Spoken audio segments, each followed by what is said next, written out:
Kwanza nimkumbushe ndugu yangu ambaye amekuja na mtoto, yani mtoto akilia mbebe. Mtoto katika swala, wakati na swali mtu uko na mtoto amelia, umweka chini, shuka chini, mkamate, mweke hapo.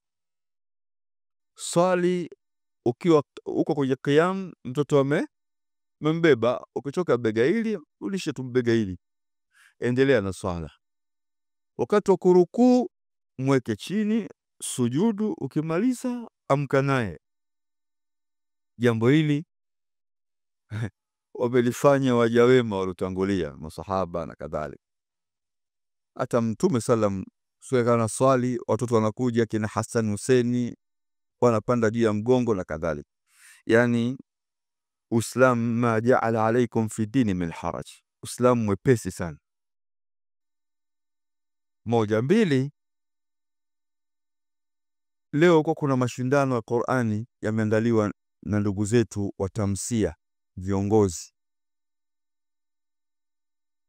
Alhamdulillah, Sheikh wetu wa mkoa Sheikh Hassan Kabeke alikuwepo, amezungumza hili, lakini mimi nilikuwa nimechelewa huko, nilikuwa na kikao, kwa kuna mambo kidogo lakini nataka tu kusema ndugu zangu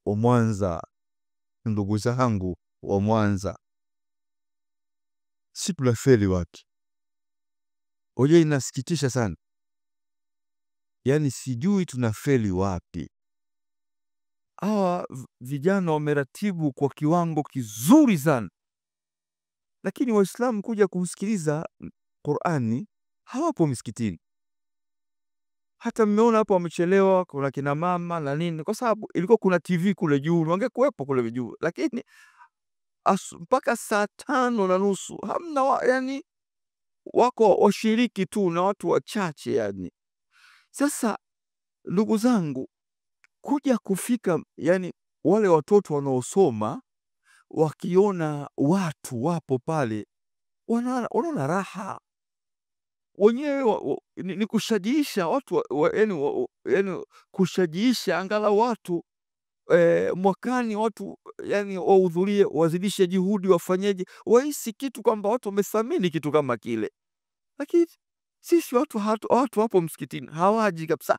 Tena hawa jamaa watamsia sisi wakati tunafanya ya kanda ya Ziwa, tunafanya Jumapili, hawa wameona bora tuweke Jumamosi, angao Jumamosi ina ubora, watu wanakuwa wajua Jumapili ina uzito fulani, lakini Jumamosi at least watu wanakuwa wepesi yani.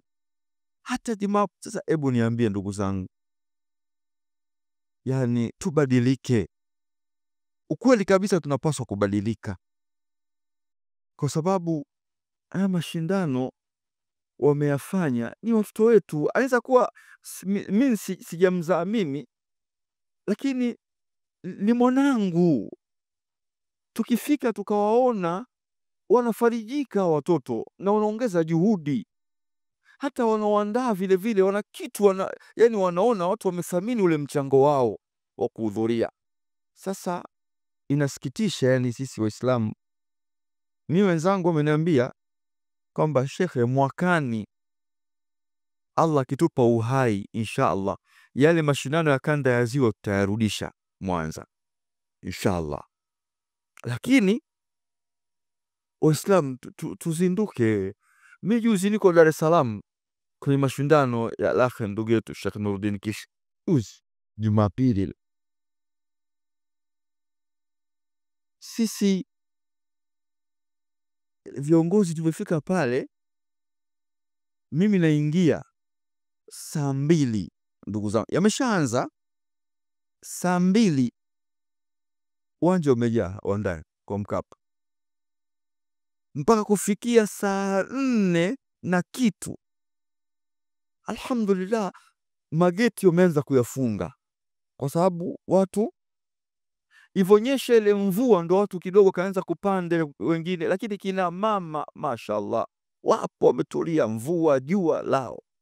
Allah rehema yake kupunguza joto lilikuwa kali sana, lakini mvua ikaja alhamdulillah. watu wakaanza ule uwanja wa Uhuru, sasa si jirani pale, wanakwenda kule. Wewe unadhani licha kwamba mashindano hayo sasa hivi ni kama alama katika alama ya dini, lakini wale washiriki, wewe unadhani wanahisi vipi wanavyoona watu wale? Yani kuna kitu kinawasukuma. Sasa na sisi tujenge tabia hizi jamani. Haya matukio tuhudhurieni. Wallahi, unapofika sehemu kama hizi ukaona watoto wanasoma Qur'ani, njoo na mwanao. Yes, hajashiriki, njoo na mwanao. Akiwaona wenzie vile, kuna kitu kitaingia, atatamani na yeye mwakani awepo.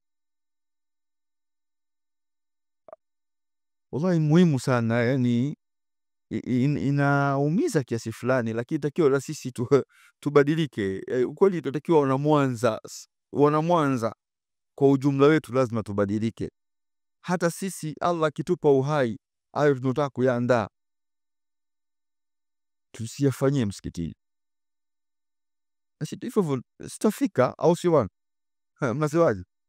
Tutafika, lakini hata kama nje ya uwanja tutafuta sehemu ambayo yani viwanja vyetu ambavyo tunavyoamiliana navyo. Mingi sana tunavyoamiliana navyo, wajua bwana, kuna misimamo kuna misimamo ya kauli mbili. Afili, acha nilipasue kidogo watu mambo ya elimu, watu wanielewe. Yani nikisema misimamo, kuna masala yamegawanyika sehemu mbili. Hivi viwanja ambavyo vilivyopo katika jamii, mfano viwanja vya mipira hivi ambavyo ni mchanganyiko, viwanja ambavyo ni huru, kiwanja huru ina maana mtu wa dini yoyote anaweza kwenda pale, mtu wa taasisi yoyote anaweza kwenda pale. Je, vina haki katika Uislamu kufanyia ibada pale? Si swali langu, yani najaribu kujenga point, umeelewa? Si nivyo, yani narudia, hivi viwanja ambavyo viwanja huru vya umma, je, viwanja hivi vinastahiki kufanyiwa ibada? Masala kaulinga, wako wanaona kwamba vinastahiki na hawana lawama, wameona kwamba vinastahiki. Masala akiwa na ikhtilafu, lazima tuwe tuna adabu katika ikhtilafu, tuheshimu wale wanaona kwamba vinastahiki.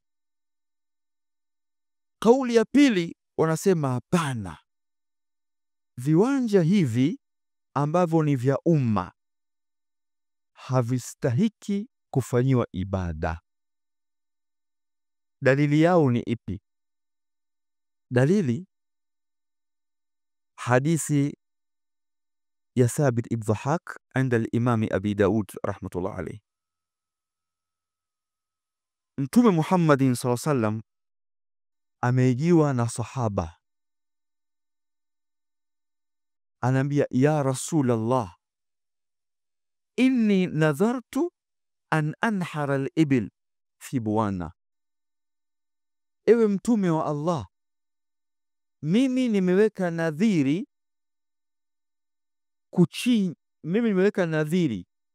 kuchinja katika kiwanja cha Buwana. Inajuzu kusema Buwana na inajuzu kusema Bawana, hichi kiwanja. Maana mimi nimeweka nadhiri kutekeleza ibada katika kiwanja fulani hicho, sheria inaniruhusu? Mtume sallam akamuuliza maswali mawili, akamwambia, hal fiha aidu min a'yadihim, je, kwenye kile kiwanja kile kuna mikusanyiko ya wasiokuwa Waislamu wakifanya ibada zao pale? Yule sahaba akawaambia, hapana. Kila mkusanyiko ambao unaokuwepo katika kiwanja fulani au viwanja vile, sasa anamwambia Mtume anamwambia, hal fiha aidu min ayadihim, je, kuna mkusanyiko wa wasiokuwa Waislamu wakikaa katika viwanja vile wakisherekea pale wakifanya mambo yao pale? Yule bwana akamwambia hapana. Mtume akamuuliza swali jingine, hal fiha wathanun min awthani aljahiliya tu'bad, je, pale kuna wathan? Wathan ni kila chenye kuabudiwa hakina sura. Sanamu ni kile chenye kuabudiwa kuna sura inaonekana ya sanamu, lakini wathan ni chochote chenye kuabudiwa lakini hakina shekli, hakina sura. Je, pale inafanyika ibada ya asiyekuwa Allah pale? Yule bwana akamwambia hapana ya Rasulullah. Mtume akamwambia, ufu binadhrika, tekeleza nadhiri yako. Sheikh Abdurrahman ibn Saad katika sharhi ya tafsiri ya kitabu mashuhuri cha Fathul Majid akisherehesha hadithi hii anasema, maadamu sehemu hiyo imeshajulikana kwa umashuhuri wa hayo mambo mawili, ima mikusanyiko ya wasiokuwa Waislamu pale au ibada zao wanazifanyia pale, yani kuna nembo fulani inaonekana pale ni sehemu yao, anasema hata wakiacha pale basi haifai kufanyia ibada pale. Nakumbuka sisi wakati tumeandaa tamasha la Idi CCM Kirumba,